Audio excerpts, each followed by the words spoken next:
Okay, now this is being recorded, of course, and the PowerPoint will be on the website when this is done.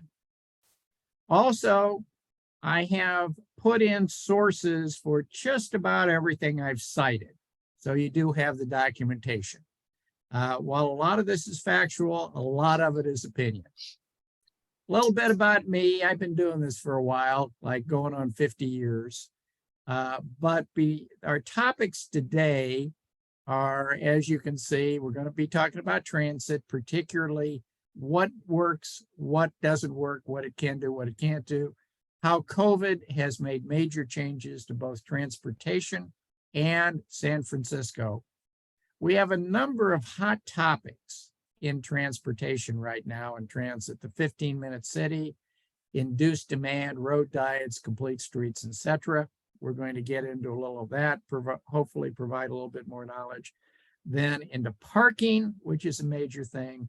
And finally, the importance of automobility for lower income residents. Okay, about me, again, I've been doing this for a while. I have been CFO of two of the largest transit agencies in California, and I've been an auditor, consultant, and author for quite a while on this. I started out in finance, but I've spent a lot of my career on the operations and on the capital projects side. Now let's start with some things about transit that work and don't work. For the US as a whole, nationally, pre-COVID, approximately 5% of home work trips and 2% of all trips were on transit, but that has greatly fallen since COVID started. It's down to about 2.5% of the home work trips. San Francisco, the dip has been even further. Historically, the San Francisco-Oakland area has the second highest transit use of all urban US urbanized areas. It's quite a bit lower in San Jose, but in the middle of the Bay, it was 17.6% in 2019 and dropped to 4.9%. And the reason is obvious. These are the home to work travel times in a variety of modes. So the national average is 24.6. Drive alone, which is the vast majority of what goes into the average, is a little bit short of that at 26. But look at all the transit modes, and they're all significantly slower. They take more time. The other thing is transit, when the vehicles move, it's slower, let alone the time to access where you're going to get on the transit vehicle and then walk or otherwise get from where you get off. And this is the major problem. So the bottom is a quote from a Brookings Institute study that was originally done in 2011 to show the importance of transit. The typical metropolitan resident can reach about 30% of their jobs via transit in 90 minutes. And so we're clear that's 90 minutes one way, 3 hours round trip, and you can only reach about 30% of the jobs. In San Francisco, in some ways, even worse. This is from the University of Minnesota Accessibility Laboratory. And as you can see, here is by auto, and that includes carpooling. This is transit plus walking. And then finally, at the very bottom, we've got bicycle. And what you see there, in 20 minutes by driving, you can get to far more jobs than you can get to transit and walk in 60 minutes. And if you want to spend 60 minutes driving, you can get to over 12 times as many jobs as you can in transit. That's the problem. You just can't get there from here.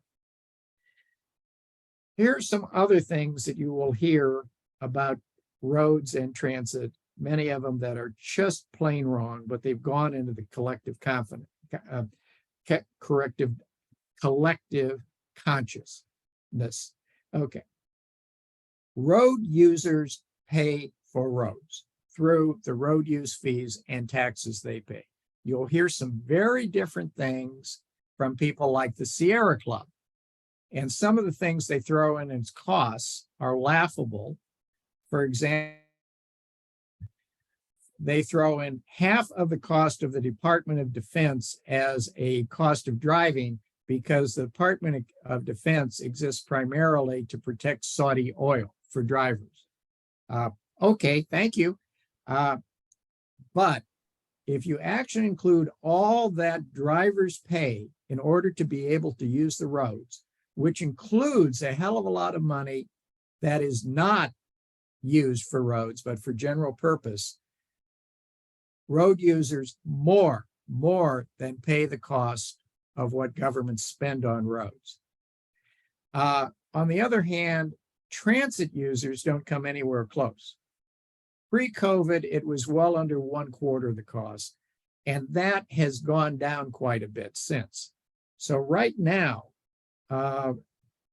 transit users, through their fares and the other direct operating revenues, like parking at stations, are paying under 10% of the cost of transit. And road users are directly paying for a lot of the subsidies that goes to transit. Another one that you will hear, we need to build this new rail line. It will reduce commute times. No, it absolutely doesn't. And we'll get into that in a little bit more detail. We have a situation that it's not only people that move on roads, it's goods. And if we don't have roads to move goods, particularly in urban areas where almost everything that moves is on the roads, we are in big doo-doo. And transit doesn't move goods, period. End of story.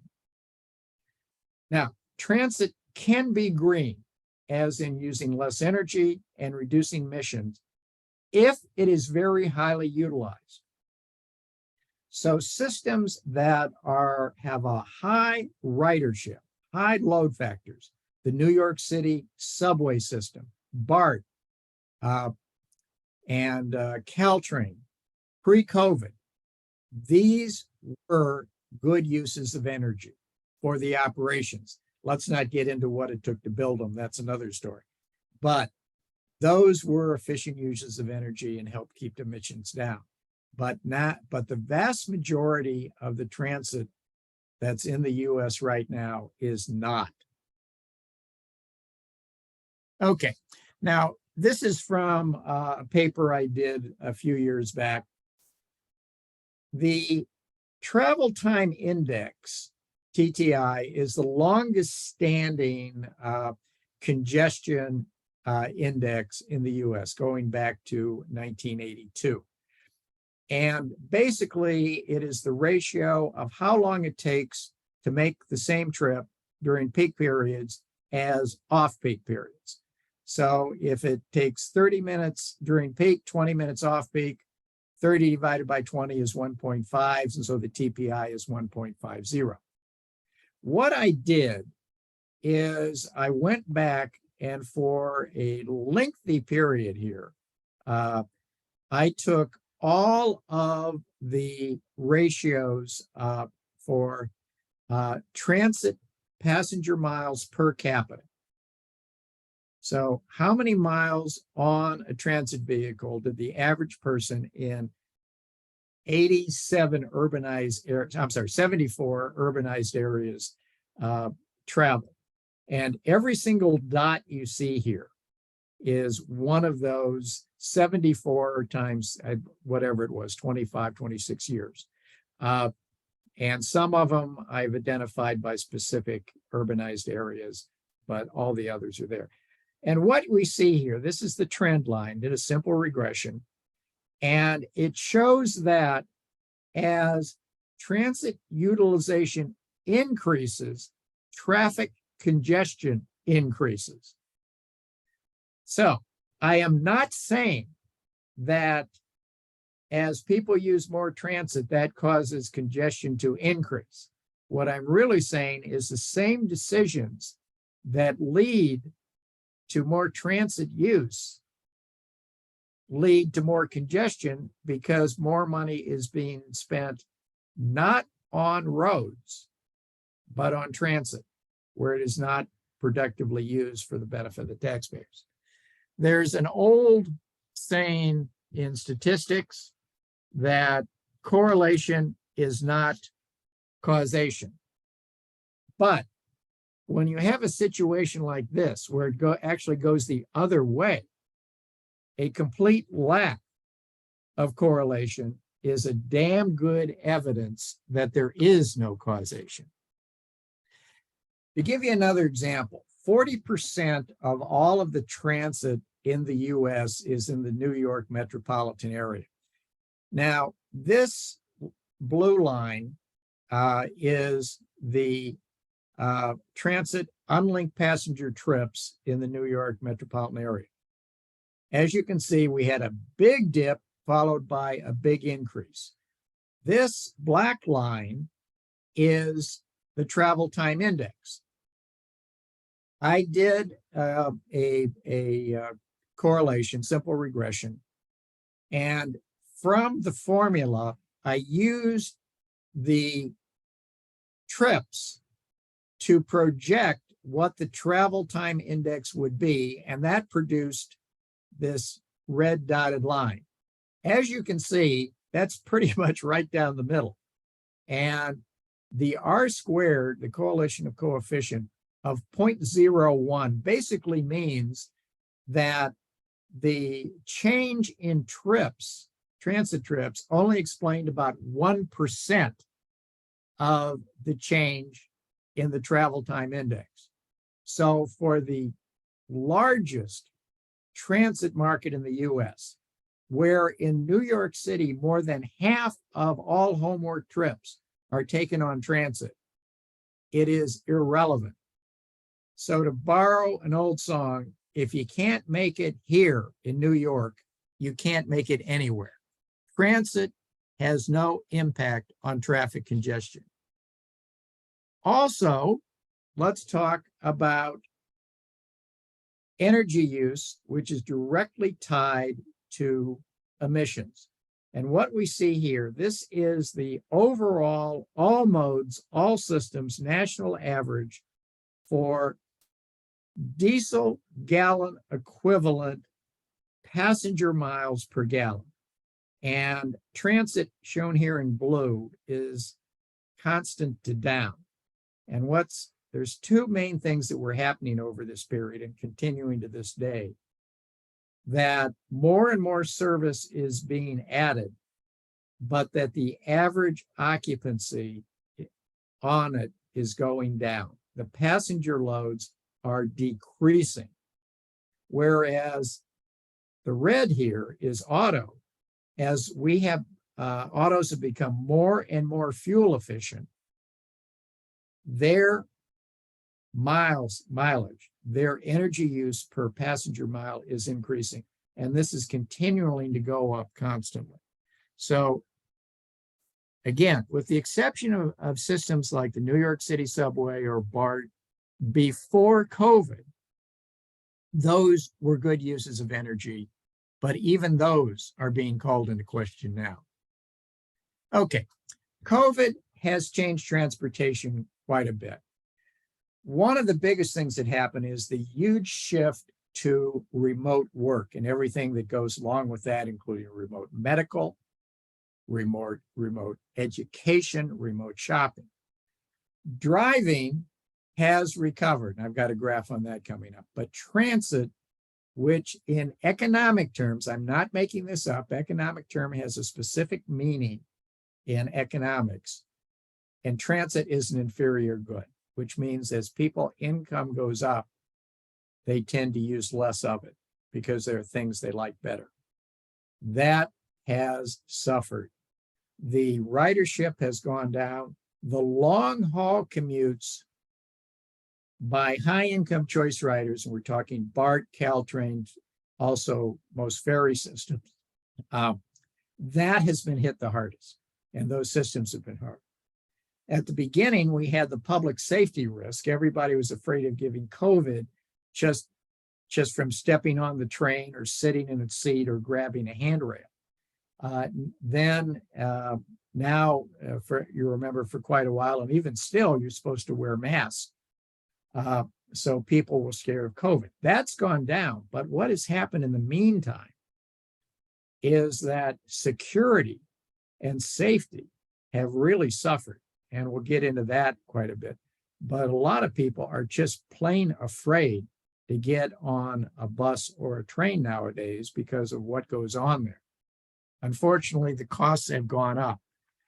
The other thing that's happened is that in order to preserve transit, the federal government threw money at the transit industry with both hands. There were 3 different bills a couple years ago for a total of almost $80 billion, which was 6.5 times what the federal government was allocating for transit in 2017, and was actually more than the total transit expenditures, operating and capital, no matter how they were financed, 2017 and 2019.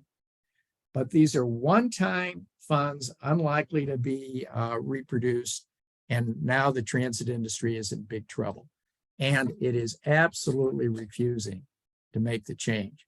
Now, as I said, the driving has pretty much recovered. The total vehicle miles traveled, that's the red line, is still continuing to go up a little bit, but the VMT per capita, what the average person drives, it has been fairly level since about 2005, and it actually has been sinking, come back a little bit. But as you can see, we had this big dip, COVID, and it started to come back up. Hasn't come all the way up through 2021, but 2022, couldn't find the data for 22 or 23. It's getting pretty close, and particularly on things like the Bay Bridge. Okay, here's the local story. This goes back to 1980.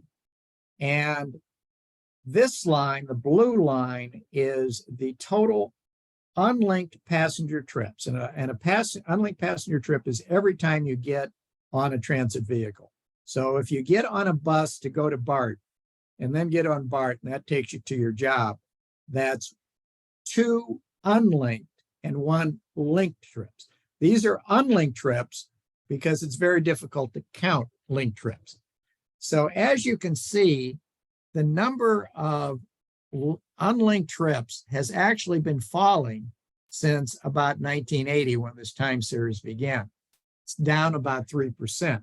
During that time, the population in the Bay Area, the 9 counties, went up 50%.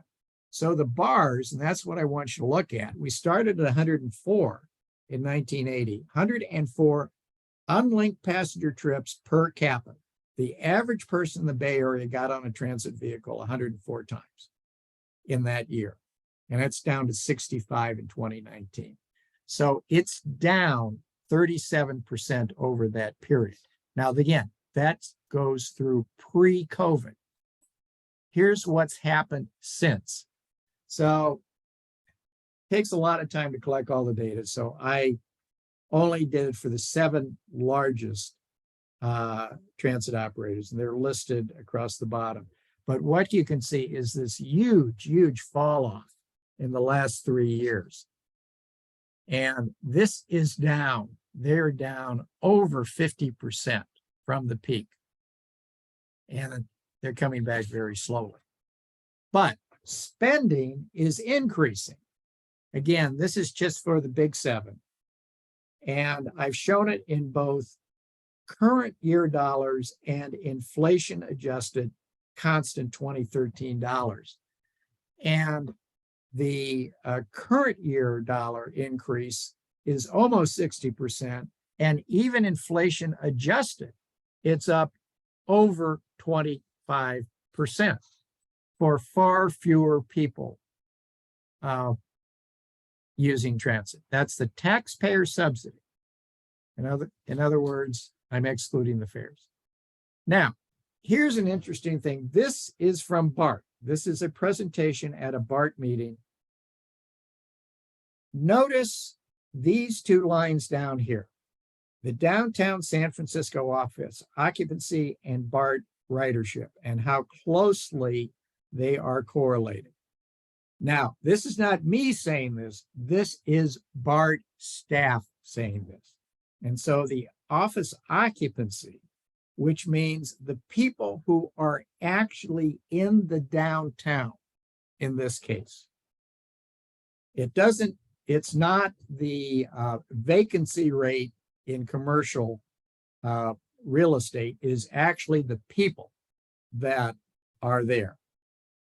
And I won't get into how it's measured, but it's an interesting and I believe pretty accurate. And you can see how closely those are tracking. Okay, here's another projection from BART. This was at a BART board meeting that was in December. And they had this huge decline. The peak was here in 2016, I believe. And then we had this huge decline, and then it is slowly started to come up. It has bounced back fairly well to the early years of 23. Well, at least the grade, the rate of increase is good, almost as steep as it went down.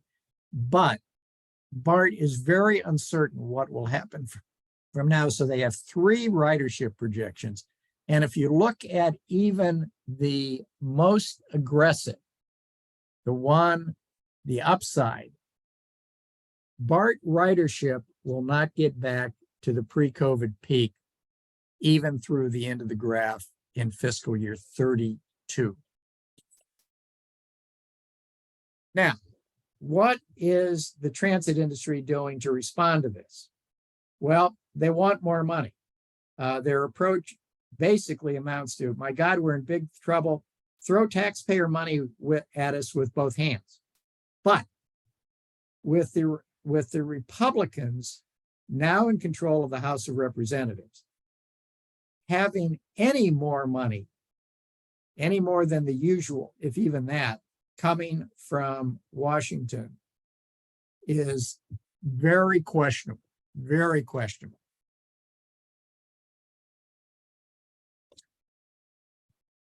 What they are doing, what the transit industry is doing, is saying, what we have to do is get all of our major projects, and you have a list there, many of which they're in various stages of getting along, from haven't started yet to their closing and completion.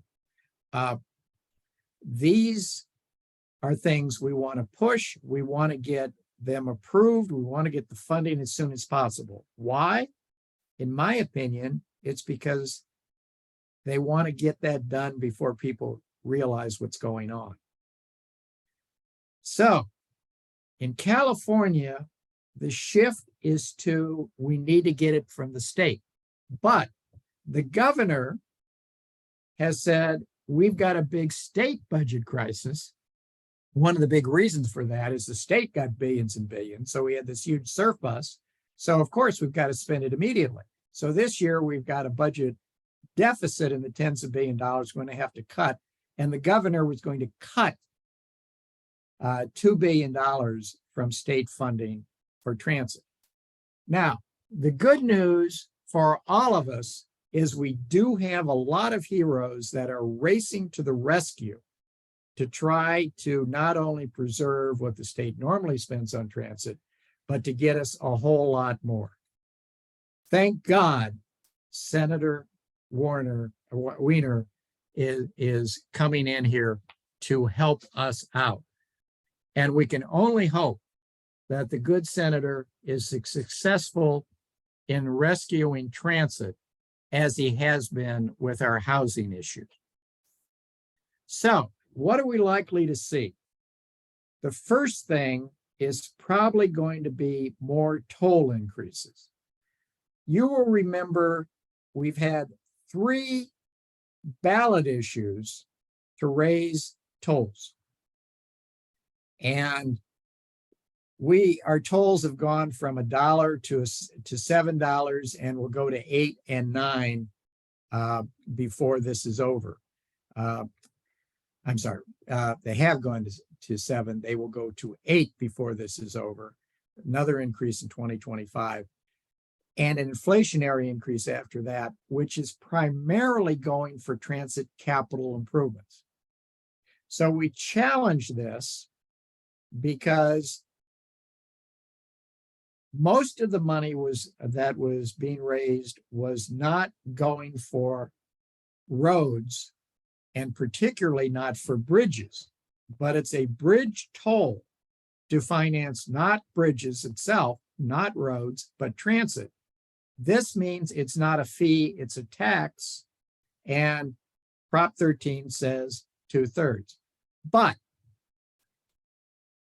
MTC, the thing that they do best is hire good attorneys. And I think this is very proper, they took a good look at what's in Prop 13 and said there's an exception for state-owned property. The state owns all the toll bridges except the Golden Gate. And so Prop 13 doesn't apply, 50% plus 1. First appellate agreed, and the Supreme Court refused to reconsider. So now we have a precedent that all you need for a increase in tolls for any purpose whatsoever is a 50% plus 1 majority. So we fully expect to see this on the ballot before too much longer. Now, here's the thing. In 2019, dollars of toll revenue would generate about 127 million. But Muni for fiscal year 28 is forecasting it alone will have $35 million shortfall. But you're likely to see this. Remember, this is a 9-county vote. And what happens is the money is collected primarily from San Francisco, Alameda, and Contra Costa residents who get a far less share of the dollars. Santa Clara County, the largest county with the largest votes, gets the biggest share of the money. And how many people in Santa Clara County pay tolls on a regular basis? So plan on seeing that coming to a ballot near you soon. Okay. How have things changed in San Francisco? Well, San Francisco leads the U.S. in remote work and is likely to go higher in the near future. We have so many major employers leaving, downsizing, leaving the San Francisco, the Bay Area, California, etc. Abandoning landmark headquarters towers, everything. Our economic recovery is slow and uncertain. San Jose is a little bit better, but San Francisco is not good. Now, again, I apologize to people in other places, particularly in LA, but many of the things I'm talking about in the Bay Area are the same things that are going on in LA. And if you want detail on that, I'll be happy to talk to you privately. I've actually spent a hell of a lot more time analyzing Los Angeles traffic and transit than I have in the Bay Area. Okay. The other big problem we're seeing is that the homeless are using the transit systems as a living place and more, as a drug supermarket, as a place to try to get money, and worse. So BART is now a social services agency, and so is Muni. And LA Metro has an even bigger problem. So because of this, we have BART riders and other transit riders staying away in droves. Okay, here's some interesting data that shows that San Francisco, the percentage of job postings that are offering hybrid remote work are the highest, almost 30%. almost 3 times the US, which is a little bit over 10%. So that's what's happening with jobs and people who will need to take transit. This is a national stat, but you'll see here that for workers that are able to work from home, the latest data is that employees are planning on spending 2.2 days a week working from home. They'll be coming into the office an average of 2.8.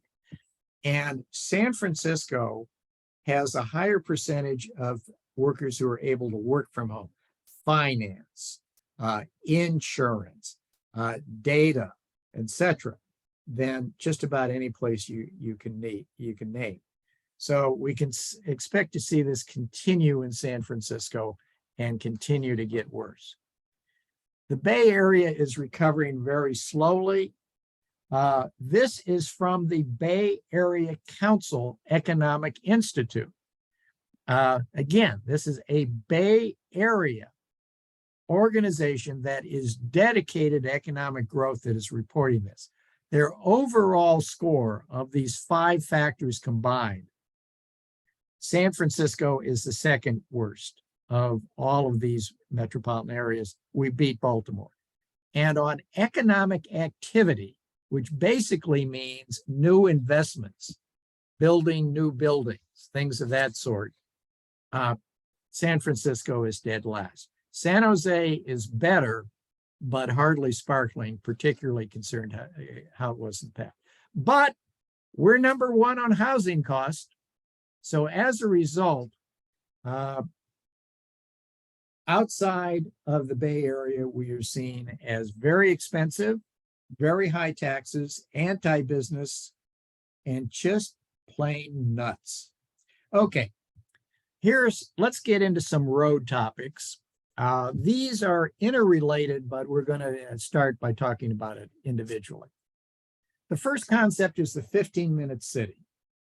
There are a number of definitions. I'm going to start with one from a very prominent organization, the Congress of the New Urbanism, and an author who has something on their website. That's the first thing that comes up when you ask about 15-minute city. And again, I've got the sites in the PowerPoint. Here's this definition, where most human needs and many desires are located within a travel distance of 15 minutes. Now, this author says you may accommodate autos in 15 minutes, but they cannot determine its scale or urban form. And there's another graphic from the same author I'll show you in a second. So if you say, well, gee, if you base it on automotive access, then, this last line, based on automotive travel, most metropolitan areas may be 15-minute cities. That is from the author. That's not from me. Okay, I can live with that definition. However, there's another group that say that no, 15 minutes means non-fossil fueled, non-motorized, walking and biking. Well, maybe we'll let you include electric scooters. But auto, no, absolutely not. So, and also, rather than most human needs and many desires, they want that to be a more inclusive, larger term. Now, the interesting thing here is that these extremists have gone so far that they're getting considerable backlash, and I have a site or two on that. There was a huge to-do in Ottawa. Ottawa decided they were going to adopt the 15-minute city, and the opponents seized on that to go on social media to claim that would mean actual movement restrictions and time checkpoints, which even the proponents weren't saying. But that was the usual social media outcry. Okay, Now, here's a graphic showing different ways of looking at it. Again, this is from the author. And I wish they had used something higher contrast. But from the left, that's a 3 mile an hour speed of walking, which covers 3/4 of a mile. And to the right, that is an internal combustion vehicle doing 40 miles an hour. Good luck on doing that in any urbanized area I know of. So it draws out to 10 miles. And these are different definitions of a 15-minute city, depending on what is your mode of access. So the papers are there, and I think it's useful to understand the people that are asking for it. Now, one of the big problems is, how long does it take to do anything? Well, we've got good data on home to work commute, which I'll get into a moment, but we have this interesting phenomenon, what's known as Marcelli's constant. And he is an author who has gone back and basically concluded with a lot of documentation that since the beginning of time, human beings have allocated 1 hour on average to get to and from their work. So if you call this a 30-minute one-way trip, that would be double the 15 minutes allowed. So by asking for a 15-minute one-way commute, we're going to have Marcelli's constant. Well, let's look at U.S. home to work travel times and the percentage of people who used it. And as you can see, drive alone is 26 minutes, and that's 74%. Work at home, 0 minutes, and that's 7.3, and growing rapidly. We were over 20% recently. So that's the good thing. Walking, low, that is increasing a little bit, but not in a major manner. But when you get into public transit, the average is 50 minutes. So the 15-minute city and public transit do not appear to be compatible. 15-minute transit is really about how are urban residents going to accept greater density. And I'm talking not necessarily population density, but density of trips and origins. When I was right out of college in my first job in San Francisco in 1974, I had an apartment on the Embarcadero, and I had a 15-minute walk to my office. And I was an auditor, and most of my clients, many of my clients at least, were within walking distance of where I lived, which was great. And a hell of a lot of restaurants, hell of a lot of things to do. That was great. I loved it for a year and a half. Then I bought a townhouse in Mill Valley and saw my cost of ownership drop. And at this point, rather than having a large pile of rent receipts, I have substantial equity in a major investment. That's what happens. So if the 15-minute city is going to work, well, the one thing that's really viable is increasing remote work. But it will also mean changing retail. I'll get into that a little later.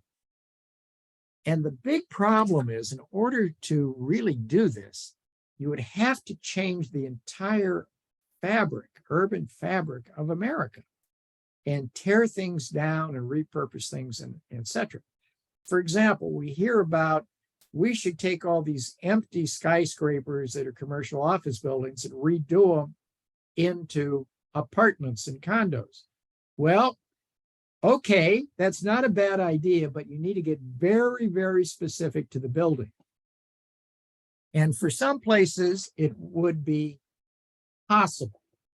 Not easy necessarily, but possible. Others, frankly, most of them, it would be cheaper to tear down a 40-story skyscraper and rebuild from scratch. When you're doing that kind of change, it's amazing. And particularly when you get into older buildings, and the first thing you find is a huge amount of asbestos installation covered with lead paint. Okay. Induced transportation demand. Again, at the top, I've got a definition from the Federal Highway Administration. And it says if you open a new highway, you find out that it's pretty well used very quickly. And this leads to, we can't build our way out of traffic congestion. And this is part based on what we call field of dreams transportation planning, which is the mystic voice to cornfield farmer Ray Kinsetta. If you build it, they will come. The actual line is he will come. But this is usually used to justify building rail lines. And there is a fair amount of truth in all of this, but a lot of it is overstated. What was really going on is that for many years, from about the 1950s to 2000, when we had vehicle miles going up much faster than road capacity, in large part because the huge initial participation of women in the workforce. And we had huge congestion. So what happens is you build up this huge latent demand. And when you add road capacity, it gets used quickly. But the core problem was not individual freeways, individual arterial roads, etc. It's the network. There's what we call Bray's paradox, which applies to all networks, whether it be fluid dynamics or electrical or roads. And for roads, it says if you add a new road to an overcrowded network, you can actually reduce throughput. And there are cases you can remove a road and increase the throughput. So this leads us to, you can't build your way out of. For grandpa, because I'd already eaten.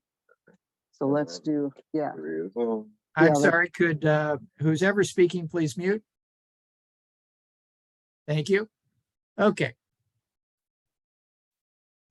Here's we have another situation, which is what is known as the triple convergence. What happens when you add freeway capacity is people who used to commute off peak or at the shoulder of the peak now will go in the middle of the peak. People who used to take a non-freeway route would now go to the freeway. And people who used to use transit will now start to drive again. Why? For all of them, it's because they're better off than they were before. They have made their individual decision. Now, the thing that you can't build your way out of congestion, a lot of it came from a paper from UC Berkeley in 1991 that only looked at freeways at the peak load point and concluded that 91% of the added capacity was utilized within a few months. More modern research has gone into it and found that if you look at the total road network, there is an increase in travel speed and a decrease in travel time. And this is an interesting issue because it means that there are a lot more people that can go where they want to go, when they want to go, and get there. And the problem of having a taxpayer-funded infrastructure improvement being highly utilized soon after it's opened is one that most rail transit projects, such as the Oakland Airport Connector, SMART, San Francisco Central Subway, BART to SFO, don't have to deal with. Now, interesting thing is you can actually build your way out of congestion. And I found this when I was researching a paper. This is Houston. Now, what you're seeing here, this line, this black line, is the travel time index. And as you can see, it was going up till 87, and then it started going down and sunk fairly significantly here from 1.26 all the way down to 1.17 over this period of time. And the way they did it was very simple. They added freeway lane miles faster than vehicle miles traveled went up, which is something that very, very rarely happens. Now, how did this happen? And it was a strange accident. During the first period here, going out to 16, we had vehicle miles traveled increasing 23%, but lane miles only went up 15%. So the lane miles per capita went up, and that is the cause of congestion. Now you can see I did a simple regression, R squared of 90%. In other words, 90% of the change can mathematically, there's a lot more going on, mathematically explained by the change in vehicle miles traveled per vehicle, per freeway lane mile. Then, starting in 86, they actually started back in 1979. Harris County Metro, the transit agency for Houston, started a busway program on freeways. They were adding lanes to freeways, generally lanes that you could change direction, which was a smart thing in those days. And they were running long-haul commuter express bus service on those freeway lanes. And they were also doing them as HOV lanes. Why did they do the HOV? Not because they wanted to, but because they realized in the Texas driving culture, you damn well better have something for the drivers.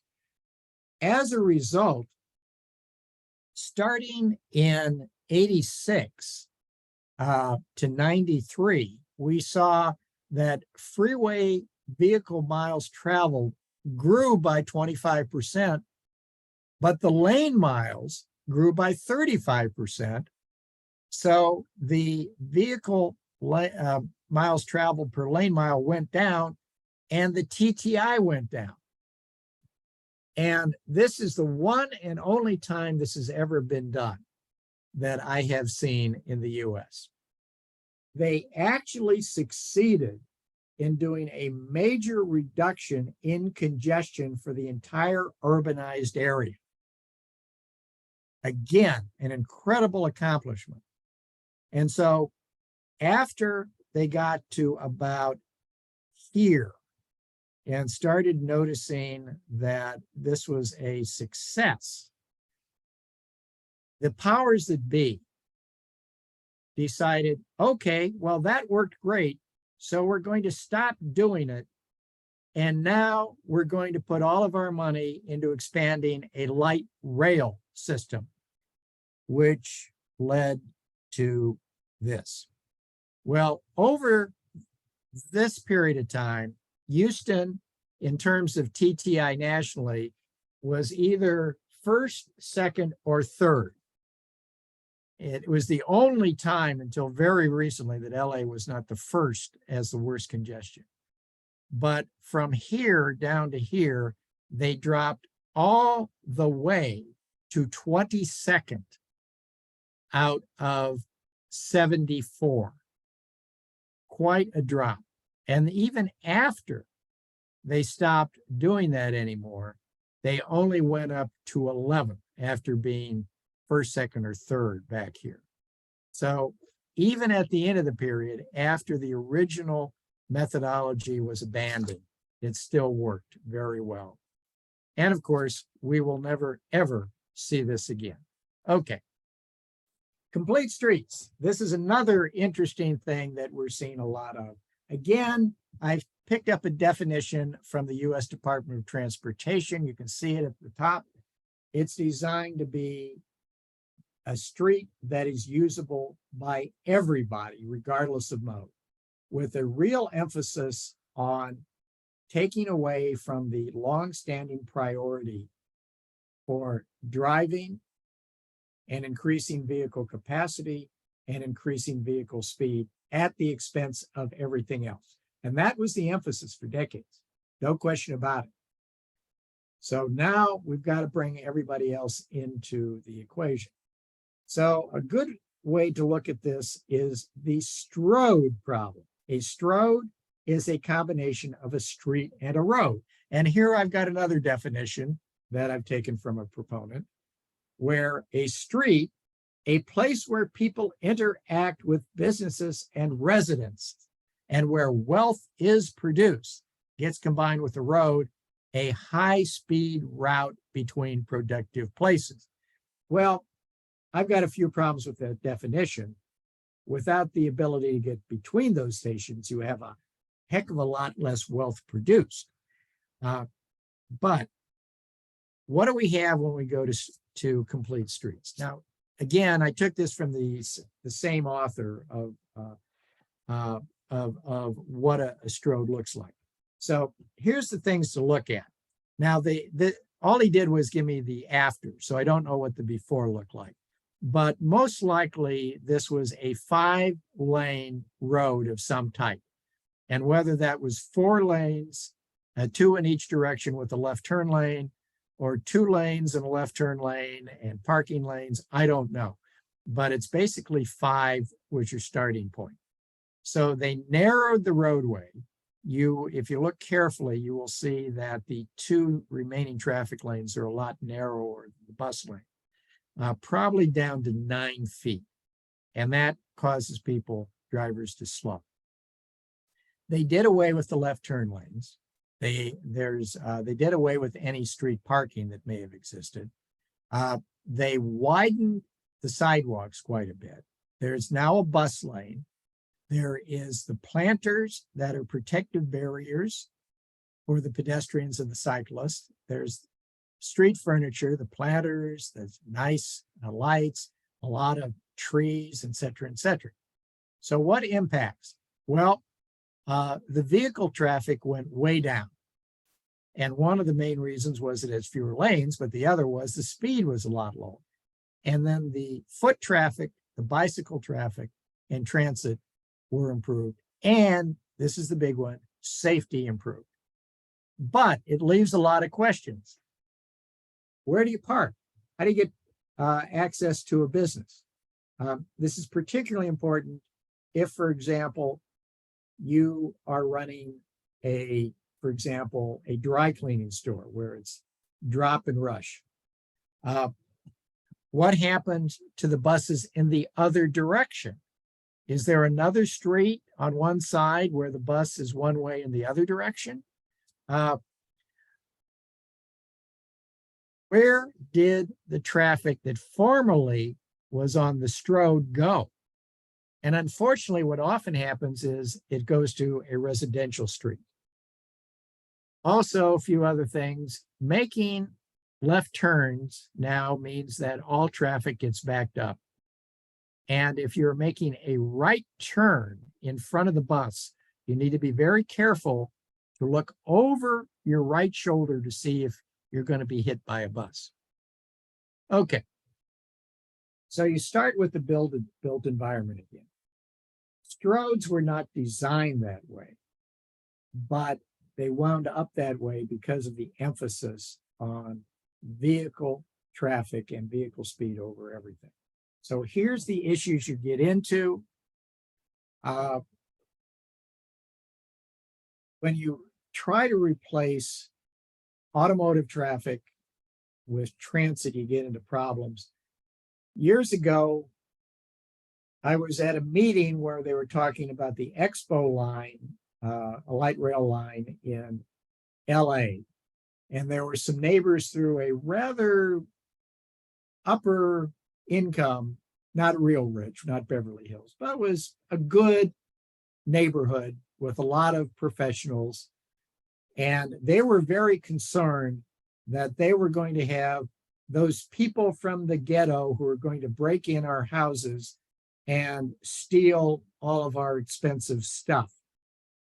And one guy, I swear to God, said he was worried that they were going to steal his big flat screen TV. And I got up and said, okay, that will not be a problem.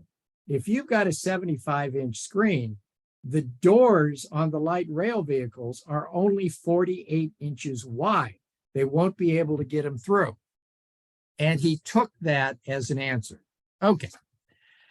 So realize that safety is the main objective of complete streets, which spills over into Vision Zero, which is an approach, a goal, and a family of tools that originated in Sweden about 1991 to swiftly move towards zero automotive fatalities. And it's primarily interested in pedestrian and cyclist fatality and injury reduction. So speed reduction is a main one, and the elimination of conflicts. How can you get these modes to cross over and interact to reduce the possibility of conflict? Now, it's been very effective in Scandinavia and other European cities. And fatalities and injuries have dropped very markedly, in some cases, well over 50%.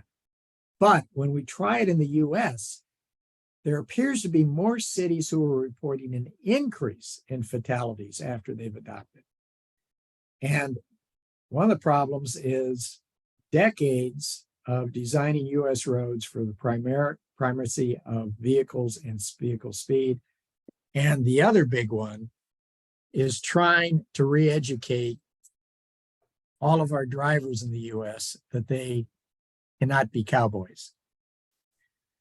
One of the big problems is that different transportation modes for complete streets simply do not play together well. And one thing, talk to any park ranger and ask about what happened when they set up that trail that was going to be used jointly by hikers and off-road cyclists. And you'll be lucky if they'll stop talking after half an hour.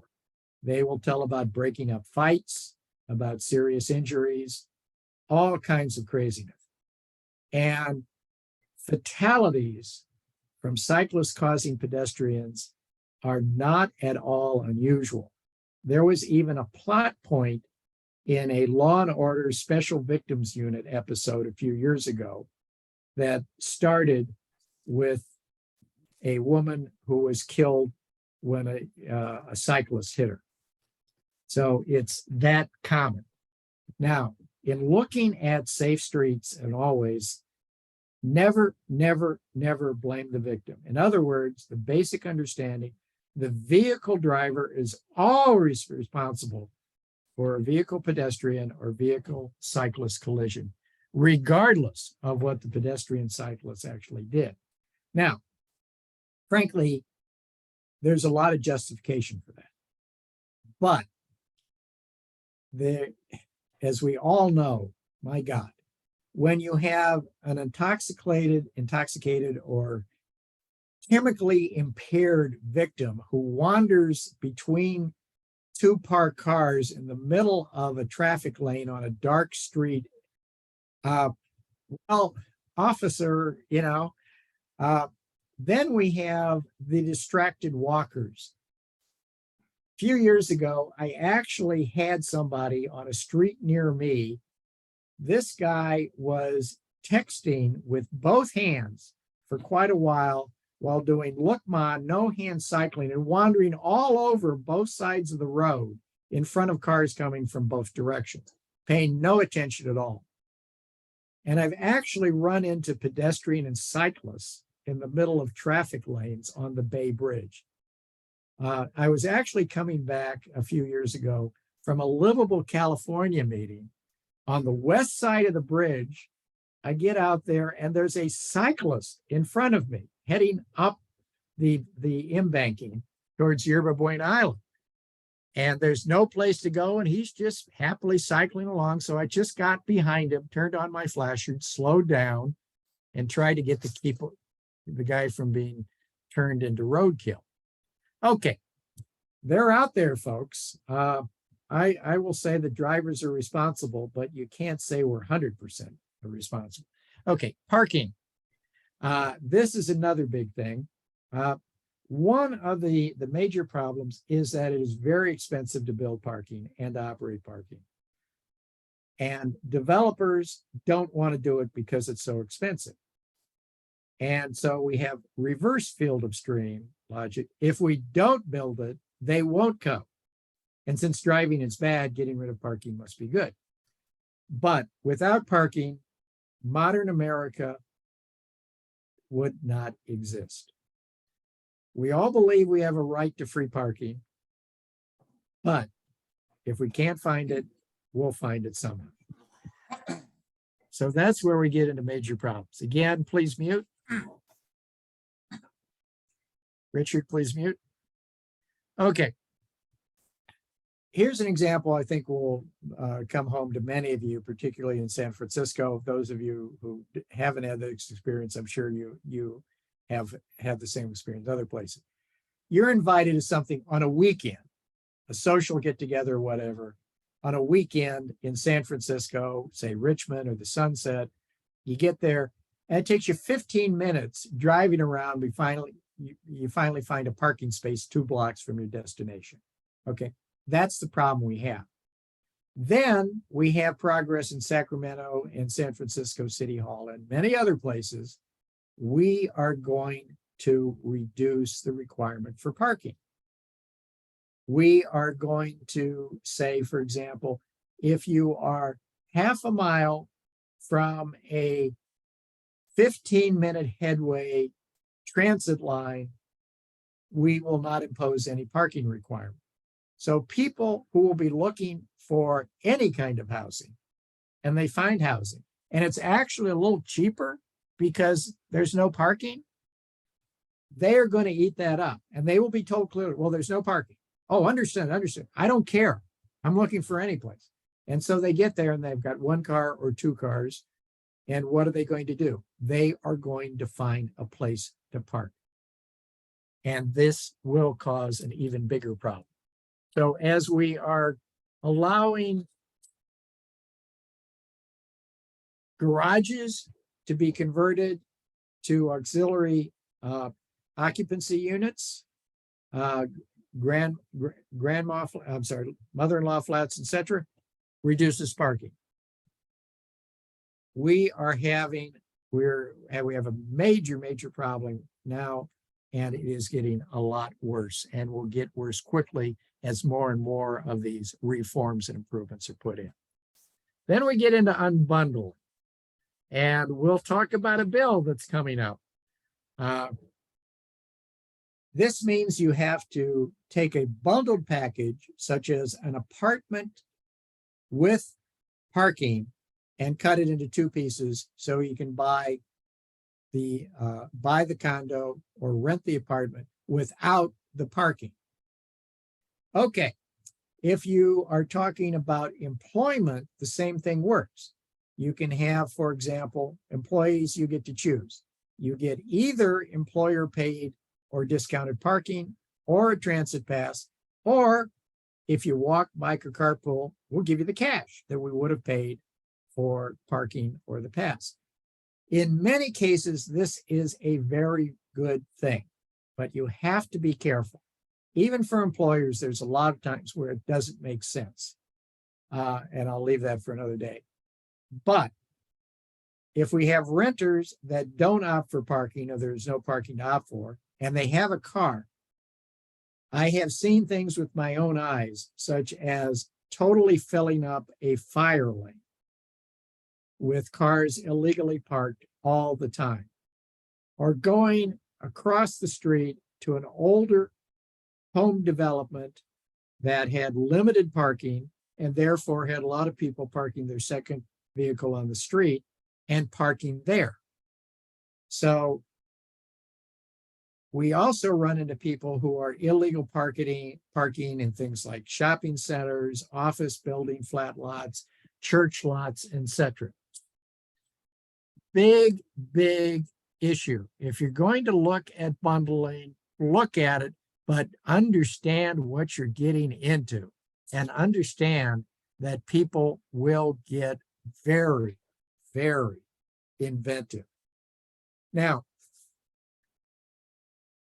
I once had an ongoing debate with a very green advocate, and we've got to save the world, global warming. We have to do everything, and we must do it immediately. So one thing insisted on all parking must be unbundled. And he wanted to do that for supermarkets. And one of his arguments was, if I walk to a supermarket, I'm paying for everybody's parking because the price is higher to pay for their parking and I'm not using it. Why should I have to do that? And one of the reasons he didn't like supermarkets because people drove to them. He wanted to see corner markets all over the place. Well, the supermarkets exist for a reason. Bodegas in New York City are still viable because where can you park in Manhattan?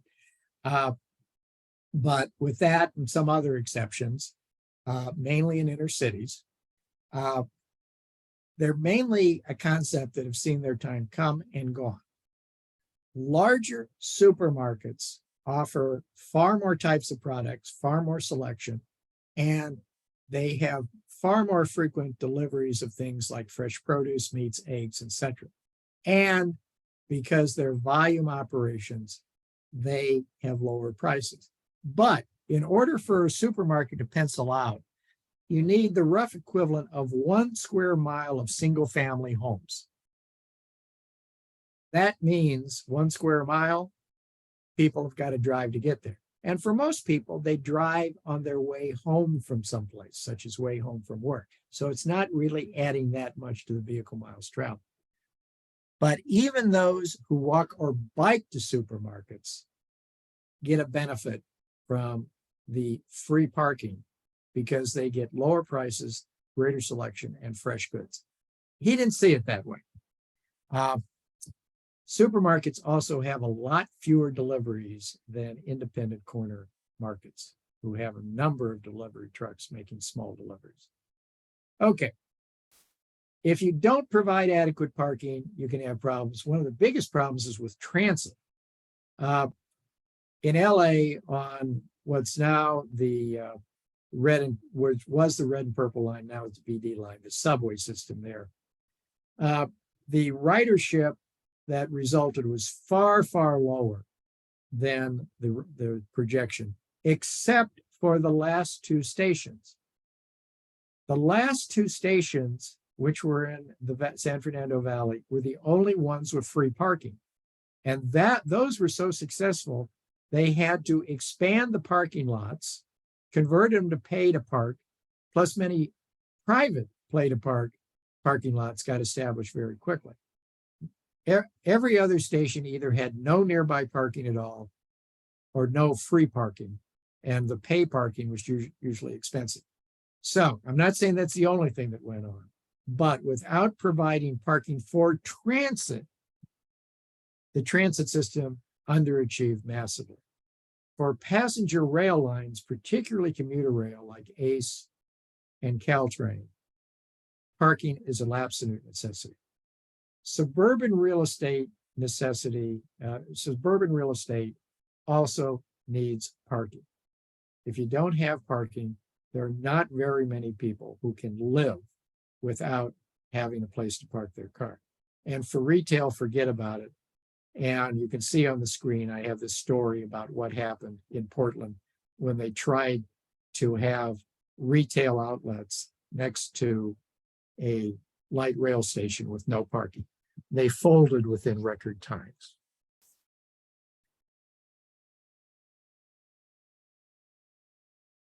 Okay. Now, the other thing, sorry, went one too many. Developers will ask for government help. So they want the taxpayers to pay. So Portland is one of the greenest places in the US, and they're very proud of the Pearl District, a major redevelopment area near downtown, which they say is mainly due to the streetcar line, the first modern streetcar line in the US. Well, okay, yes, it's there.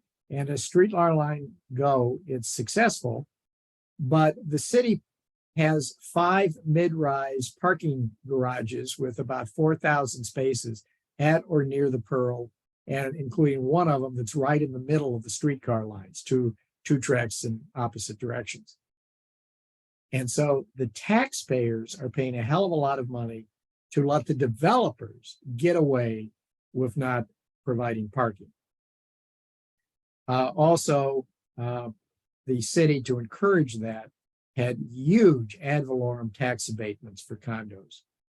And what you have to do a lot of research to find is the streetcar developments put in 12,000 identifiable parking spaces, and that doesn't even count the ones I couldn't find, which I think are substantial. Let's talk a minute about lower income residents. People think that lower income residents use transit more. Well, to some extent, that's true for non-work trips. But for work trips, lower income residents use driving more than higher income residents. And I've got some stats up on the screen. For the US, it's slightly higher, about 2.5% higher. But in San Francisco and in San Jose, it's 20 and 22% higher. And there's many reasons for this. Lower paying jobs often require longer travel. Walk and bicycling are just not practical. Transit agencies serve the central city. They don't have to have a lot of low paying jobs, which leads us to the strange realization that transit is more highly used by upper quintile travelers than lowest quintile travelers. A lot of low-paying jobs are in the evening or late hours. If you're in the hospitality industry downtown, you're a wait person or a cook. If you're a cleaner at an office, that type of thing, and you don't get off until midnight or 2 a.m. and you're trying to take transit home, good luck. Good luck. And then you have a lot of low income positions such as gardening where you've got to carry things. So if you have to drive in order to get to work, you got to have a place to park, obviously. And there's a lot of growing academic consensus that one of the most important factors in helping lower income and disadvantaged residents increase both their income and their quality of housing is giving them an automobile. And I particularly recommend Dr. Blumenberg, who this has been the center of her research for decades. So to put it simply, there are far more upwardly mobile jobs in the suburbs where transit simply doesn't go. So that's what I got. Feel free to contact me if I have any questions. Here are my contact points. The PowerPoint will be available. In closing, simply this: whenever you hear something from a government official or a contractor that doesn't sound right, you are probably right to be concerned. Feel free to give me a call. Okay, open for questions.